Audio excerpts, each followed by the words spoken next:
Hello everyone, welcome to the video explaining your coursework brief.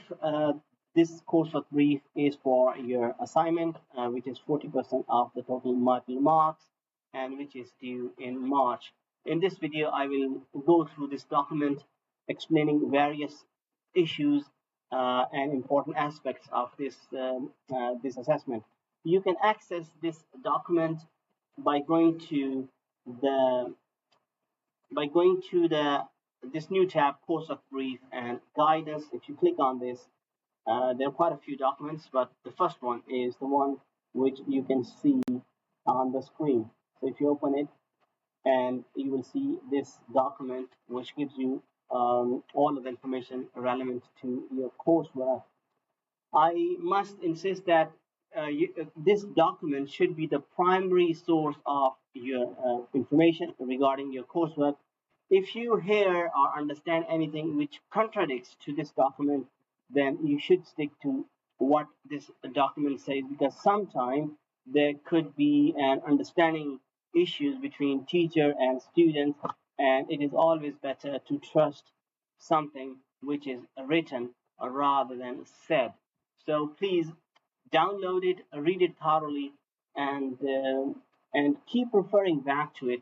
If you have any doubts in the issues. Looking at the document, you can see that this is for our management and cost accounting module. The assessment title is a coursework, and it's an individual one, so it's not a group work. You're not allowed to use other people's help. It should be your own work, and it is 40% of the total module marks. You should get at least 40% in this coursework. If you don't, then you will have to resit it. It will not happen like if you get, let's say, 35% or even 39% in this coursework, and then you get 60% in exam, and cumulatively you would still not pass. You would have to pass each element of the assessments in this module to pass this module. So it is essential that you get at least 40% in this assessment. The length is 2,000 words, so it's not a massive uh, assessment. There is no plus minus 10%, so you should try to limit to 2,000 words, and you should try to use all of the 2,000 words as well. If you submit a file or work which does not use all of this word count, that means it's not deep enough. So every year I see many examples where students have submitted 16,000 or 17,000, 18, so not 1,000 words, 1,800 words, which is not sufficient. It should be above 1,900 and less 2,000 words. There are two learning outcomes which are directly relevant to this assessment, and that is module outcome first one, which is extract and analyze financial data and evaluate the methods of managing working capital within organizations. And the second one is second one is MO7, which is write reports in a suitable format to be used in business. So it's a very business-like assessment. It asks you to write a business report, and business reports usually are different from essays, or different from articles or research papers. So make sure that you understand what a report is. The next bit is about use of AI in assessment. You will use AI even if you say don't use it. So we don't say don't use it. You can use AI, and I'm not going to teach you how to use AI. But if you use AI, then you should acknowledge it. When you give acknowledgements for for your writing, you should acknowledge that AI was used, and further guidance obviously you can get from the notes given there and the links given there. You can see and read more on how to reference AI. There's no general rule for how to reference AI. It's still being debated, to be honest, that how it should be done, if it should be done at all. So if you're using AI, then please acknowledge it. And what you must not do is copy and paste from AI or AI tools. No, that's not allowed. If you use it, then read it, understand it, and then express it in your own words. And that's how normally it is acceptable. There are more guidance on referencing, so please see these links as well on the document. The submission deadline is 26th of March 2025 by 2 o'clock. And this should be your deadline. Although there are 48 hours late submission window, but please don't think that the deadline is 28. It's not 28, it's 26. You try to submit on 26 and something happens, some contingency, some emergency happens, you're unable to submit on 26. So this is for that circumstances. Believe me, every year many students come to me, oh, my laptop broke down, or I was trying to upload it at 2 o'clock or maybe 5 minutes to 2 o'clock, and then system was not working on 28. No, that 28 is for emergencies, okay? It's not for these excuses that my laptop broke or whatever. So your deadline is 26, not 28. And if you make excuses like you are unable to submit because of the system jam or whatever, that is not acceptable excuse. Um, Marks will be released on 26th of April. Before that, maybe. We get 20 working days to mark your work, and it's a whole month because there are Easter holidays in the middle, so that gives a bit more time. But the class cohort is small, so I'm hoping that I would be able to mark and give back the marks within 3 weeks, actually less than that. Okay, what's next? Marks and feedback will be provided via rubrics on Blackboard, which can be accessed via My Grade. So your marks will be released on Blackboard. And this brings us to our assessment title. The title is Working Capital Management, and I'm sure all of you know now what working capital management is, because in week 1 we looked at working capital management.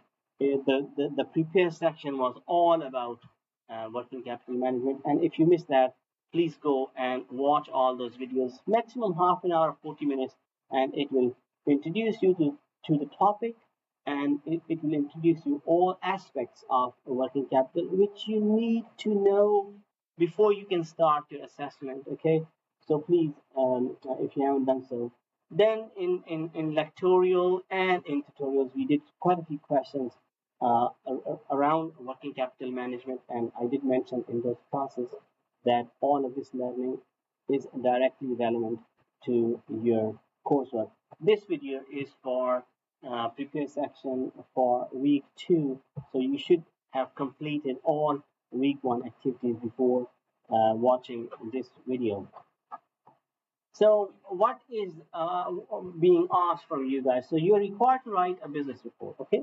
Not essay, not article, not research paper, not something else, but a report. And a report has separate sections, separate headings, subheadings, and the other elements.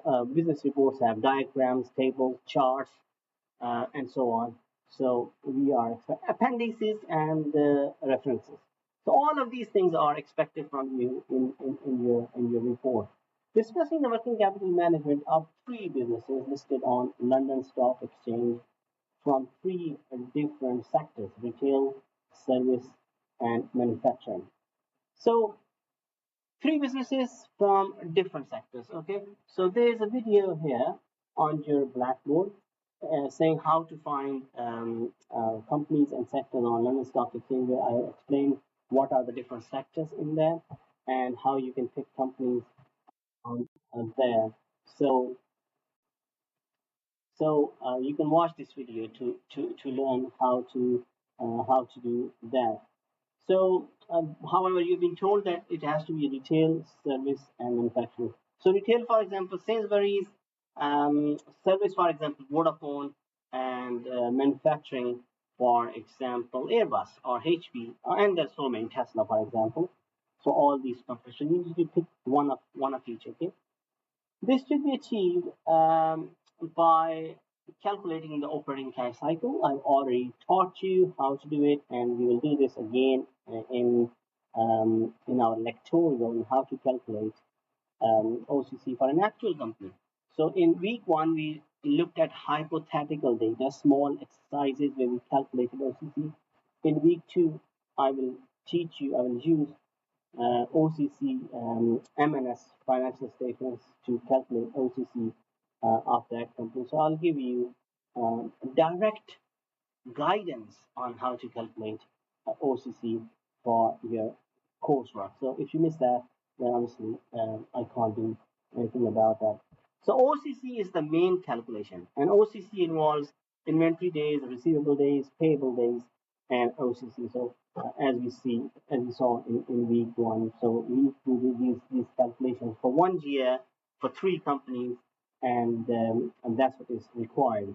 You should evaluate the results by comparing your companies and research the possible reasons for differences. So OCC results are in dates, sometimes positive, sometimes negative. And because these are the different sectors, it is expected that their OCCs would be different. And the objective of this assessment is not comparing the OCC of one company with the other, but looking at the differences and try to understand and explain why the differences are. Okay? Comparison is not the objective.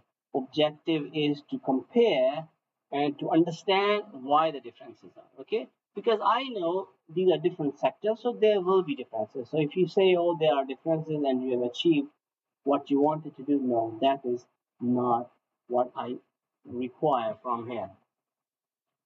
Research into the possible reasons. So research means like why manufacturing companies would have long inventory days, and why would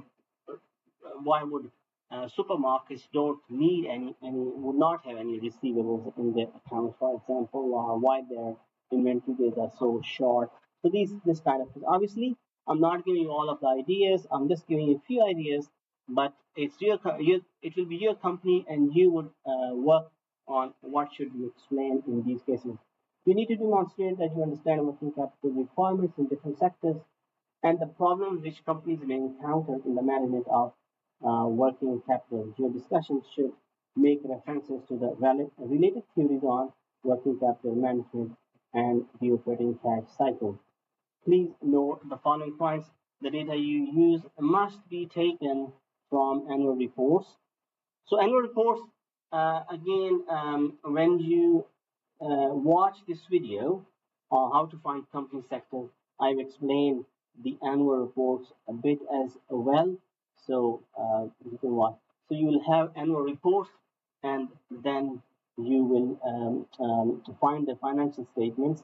And this date, 1st of January 2024, almost a year ago, this is the balance sheet date, the date when the balance sheet is printed or prepared, not printed, prepared, and it is given on top of the balance sheet this date. Many companies have on 31st of December, many companies have 31st of June, and so on, 30th of June, so on. So the date must be 30. Okay, so one relaxation here, okay?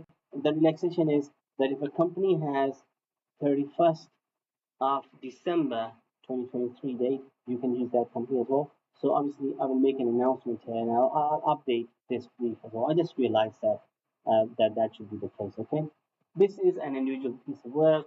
Only one file must be submitted by merging Excel calculation. So we require you to calculate on Excel. Okay, the handwritten calculations not allowed. If you do that, that will be horrible.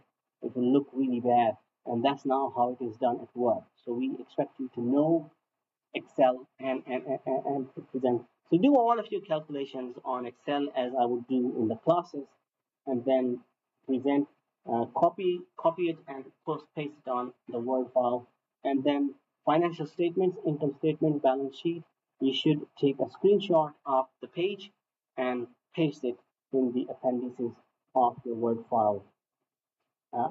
These are extremely important appendices, because if I want to check your calculations, I need those financial statements. So that is an extremely important part of your appendices. If you submit more than one file, chances are we will ignore that. We will only look at your main Word file where you have discussed your stuff. We should use competitors or industry's data in your analysis.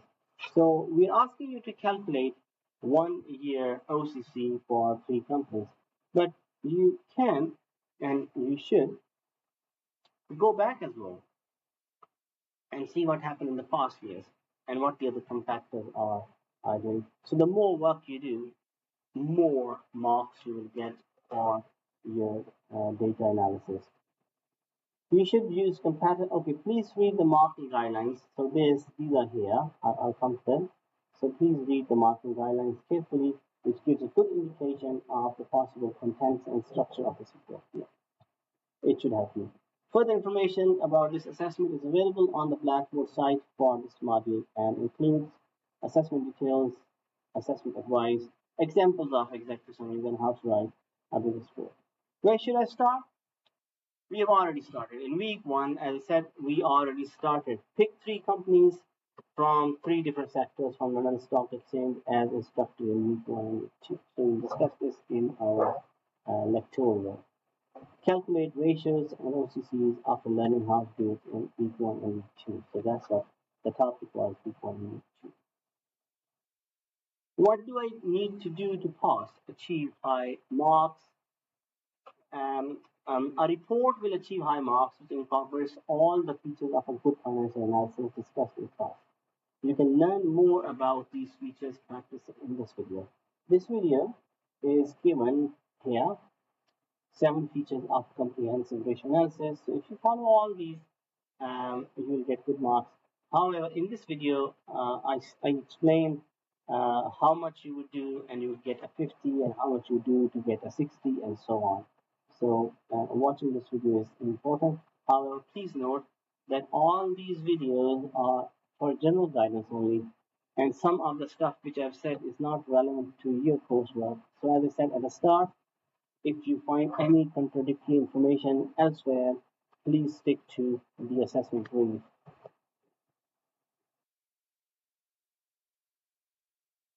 The marking criteria given below also gives you a good idea on how to get good marks.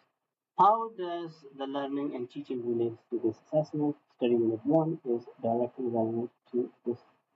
What additional resources I have provided? Apart from this brief, I've given you videos and articles on this topic.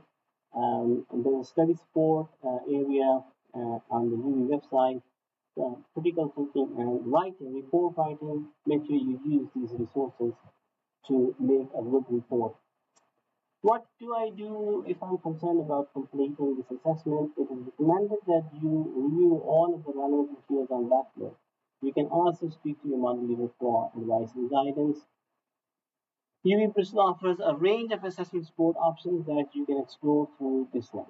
So use this link to figure that, which is academic support and well-being support.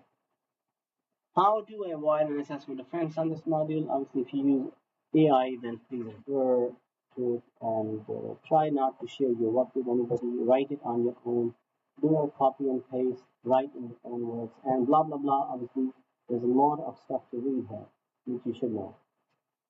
Okay, the next area, which is rubrics, that's how we will mark you. So we will read your executive summary, for example, and then we will give you then you will select one of these cells applying to your work. So this can tell you basically what not to do. So if you feel the weak ones, obviously if everything is good, then you can't really say much what was good. But if something was bad, then you would say here that, oh, this was not done properly, this was not done properly. So it's a good idea to read all cells to see what to do and what not to do. And you see that I've done this for introduction, OCC calculations, what needs to be given, what needs to be not given. So no calculations were given. So this is for insufficient, which is less than 30%. data not presented graphically, financial statements not provided in the appendix. So very clear things to avoid basically. And then discussion, presentation, and referencing, all this stuff. And there's some other stuff here. So the key thing is that you attend week 1, week 2, and you calculate your OCCs in the first 2 weeks. If you delay it more, then it will get harder and harder for you guys to keep up. So this is the basic stuff, and the purpose is that everybody sees this. Okay, nobody has this excuse that didn't see the assessment brief. So please read it properly, and if there are any issues, any confusions, then you can ask questions in the drop-in session. So thank you very much for watching this video, and yeah, I'll see you around in the classes. Take care.